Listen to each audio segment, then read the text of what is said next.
capture this moment to live fully in the truth of knowing my life is good, that my deepest longings and dreams have already been set into motion. My marriage and each birth were one more notch turned to unscrew my rusted heart. I am living out my destiny. I am fully functioning as wife, as mother. I am fully alive, fully real, fully happy, even just for a moment. November 1st, 2007.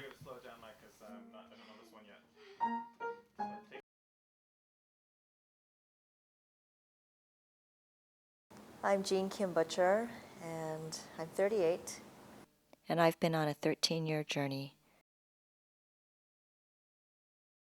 I got married my final year of university.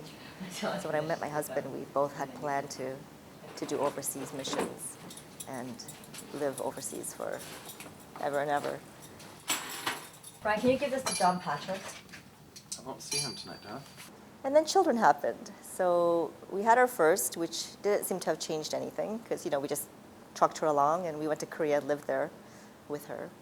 But I think it was when the second one came and I realized I sort of saw these two paths laid down. It was like either motherhood or career. It just seemed to be so clear to me for some reason that I could not do both well. I guess I just didn't know that I couldn't do it all. I really had thought that I could get married and do my career, which we had both talked about, that he would be more the stay-at-home and I would be the one that would be out in the world and climbing the echelons of the corporate ladder. It's amazing what you do for love. You fall in love and it's amazing where that journey carries you. I think throughout the whole, decade and somewhat of being at home. Who put on wine? I don't know who brought it all. Who? I don't know who brought all the soups and everything. Rebecca. I always knew that when the moment came that my youngest was in school and my husband was finished his doctorate, got his doctorate, I would be out again. So I was just more of a waiting game. Starting over, maybe it's not really a starting over, maybe it's a reclaiming of what I felt I had to leave behind in order to function as a full-time wife and mother. Then I realized that I needed to pursue something that was going to attend to my creativity, my creative and deeply spiritual side as well. So I think as a filmmaker, that's something I really will appreciate more than anything, is to ask the right questions and to find the right people who want to tell their stories. And I think that is going to be my gift, I guess, to changing the world, is maybe to bring forth one person's story.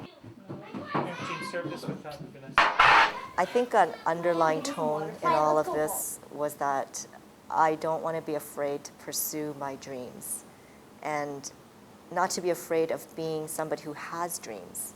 I think that's what it is. I don't want my children to look at me and say, oh, that's just our mom.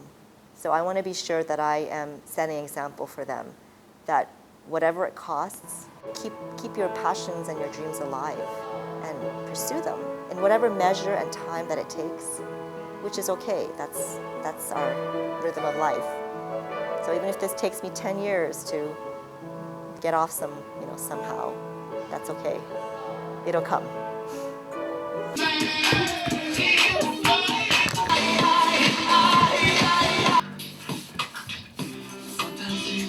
Good kiss.